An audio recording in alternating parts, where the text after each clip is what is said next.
Welcome to MindShift Chronicles. Ideas expressed here may disturb your comfort. They may soften your certainty. They may remind you that reality is not as solid as it seems. Listen slowly, breathe between the words, and allow what you hear to find its way beneath thought. Every morning, millions wake beneath the same sky and begin the ritual of struggle. They rise to alarms, race the clock, chase success, defend identity, prove worth. They breathe, but rarely rest. They live, but rarely feel alive. The world taught us that effort equals virtue, that pain equals progress, that exhaustion is a badge of honor. But what if the opposite is true? What if struggle is not the path to becoming, but the barrier to being? Stuart Wilde once wrote, "Life was never meant to be a struggle.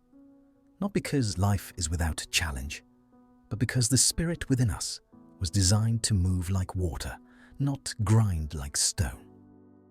This is not a summary of his book. It is an exploration of the current that runs beneath it, a current that invites you to remember how effortless existence can feel when you stop swimming against yourself. 1. The myth of the battle. From the moment we enter the world, the story begins. Work hard, earn your place, push through. We inherit the gospel of the grind. Parents repeat what they were told. Schools reward endurance more than insight. Society kneels before the altar of productivity and calls it purpose. But beneath the noise, something ancient whispers. You were never meant to fight life. We confuse motion with meaning, pressure with progress. We glorify tension because tension feels alive. Yet struggle is not aliveness, it's resistance to flow. Think of a river. When it meets a rock, it does not tense, it curves. When it meets a fall, it does not freeze, it cascades. Its power is not in how it resists the landscape, but in how completely it yields to it. To live without struggle is not to float aimlessly. It is to move with awareness, to know when to act and when to allow. 2. The addiction to effort. Humans are addicted to effort. We equate intensity with importance. We fear stillness because in stillness, the illusion of control dissolves. Wilde saw this clearly. He observed that when we relax our grip, the universe begins to cooperate in ways effort could never force. But surrender terrifies the ego. The ego survives by control, and control feeds on struggle. So it invents endless projects. Self-improvement, achievement, conquest, just to keep the mind spinning. The moment you stop striving, it panics. If I'm not fighting, who am I? You are not the fight. You are the awareness watching the fight. You are the silence between each thought. You are the field in which struggle appears and fades. To realize this is not weakness. It is power of a quieter kind, the power of coherence. 3. Resistance and reality. Struggle begins where resistance begins, not in the event, but in the interpretation. The same storm that destroys one tree waters another. The same event that breaks one person awakens another. Wilde's insight was radical because it shifted the location of power. He placed it not in circumstance, but in consciousness. He taught that the outer world mirrors the inner. When you hold tension inside, the world appears hostile. When you soften, reality responds in kind.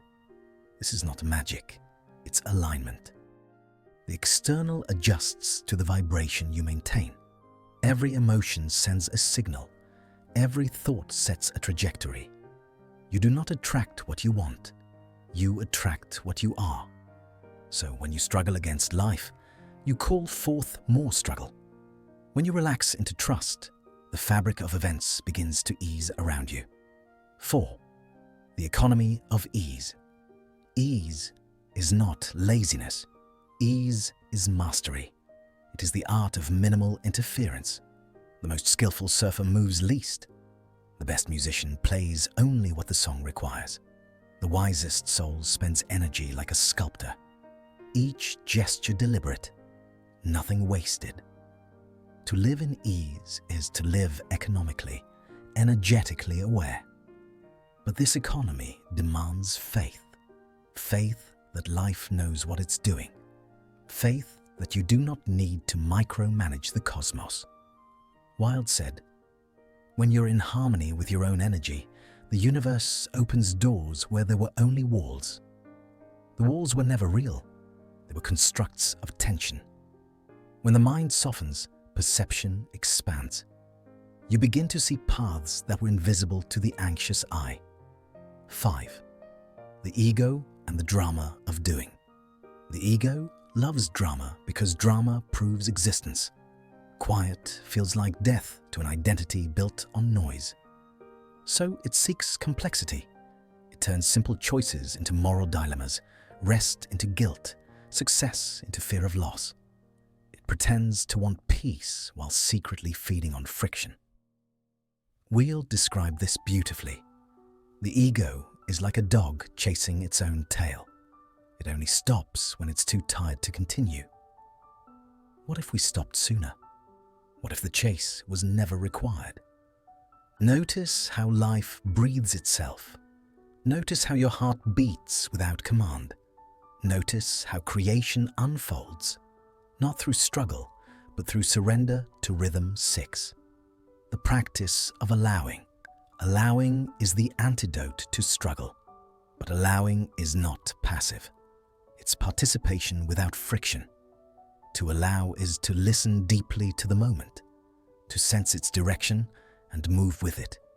You can feel this even in small acts. A conversation where you stop trying to be right. A day where you let the plan breathe. A creative act where you let inspiration lead instead of logic. These are micro moments of liberation. Each one rewires the nervous system toward flow. The more you practice, the less you need to control. The less you control, the more life reveals its elegance. It's not mystical, it's mechanical. Energy conserved through acceptance is energy available for creation. 7. Grace and momentum. Wilde often used the word grace.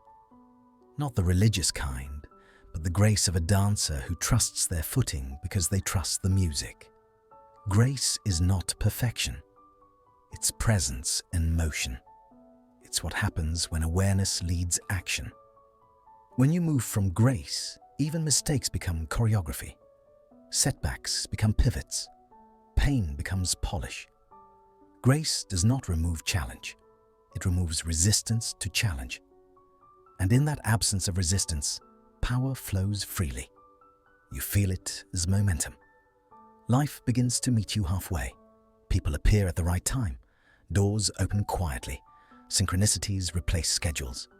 You start to realize that the universe is not testing you. It's collaborating with you. 8. The inner quiet field. All spiritual work, Wilde said, is ultimately about the inner field. There exists within each of us a silent space, untouched by circumstance. It doesn't matter who you are or what you've done. That field remains pure. Most never enter it because the noise of survival drowns it out. But when you finally get still enough, really still, you feel something vast behind the noise.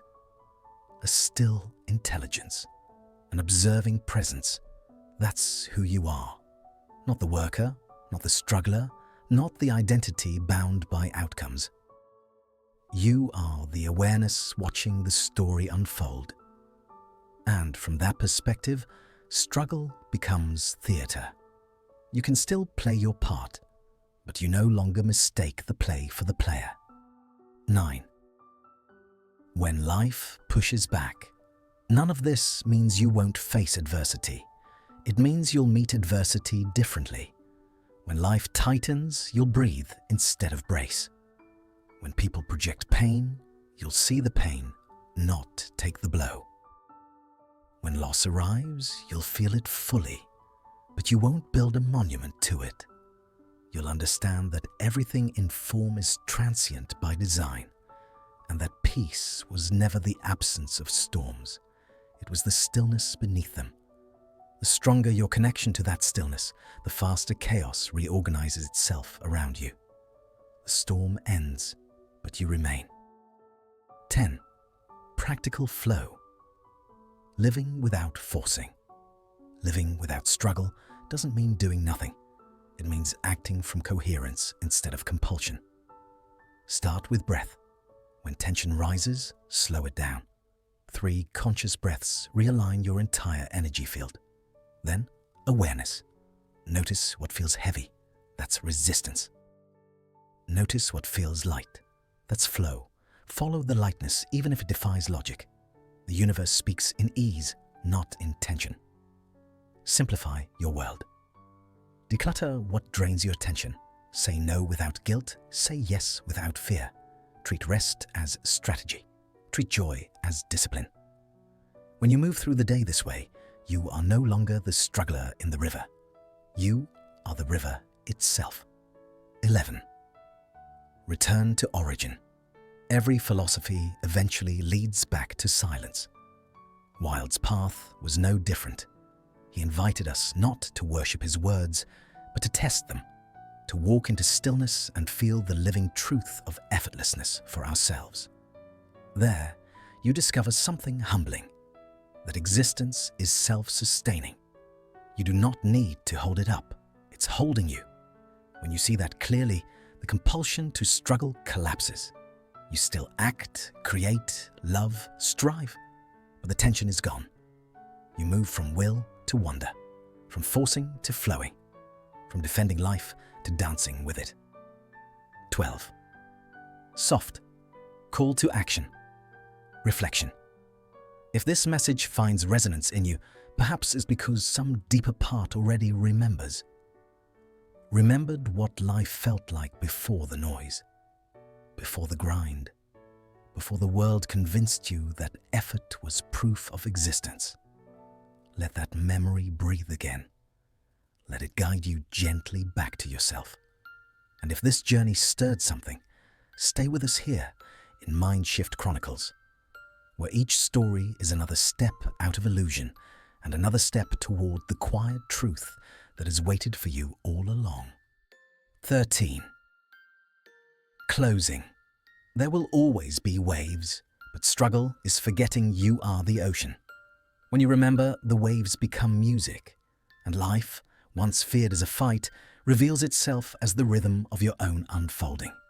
Thank you for watching. We hope this inspired you to slow down and enjoy life. See you in the next video.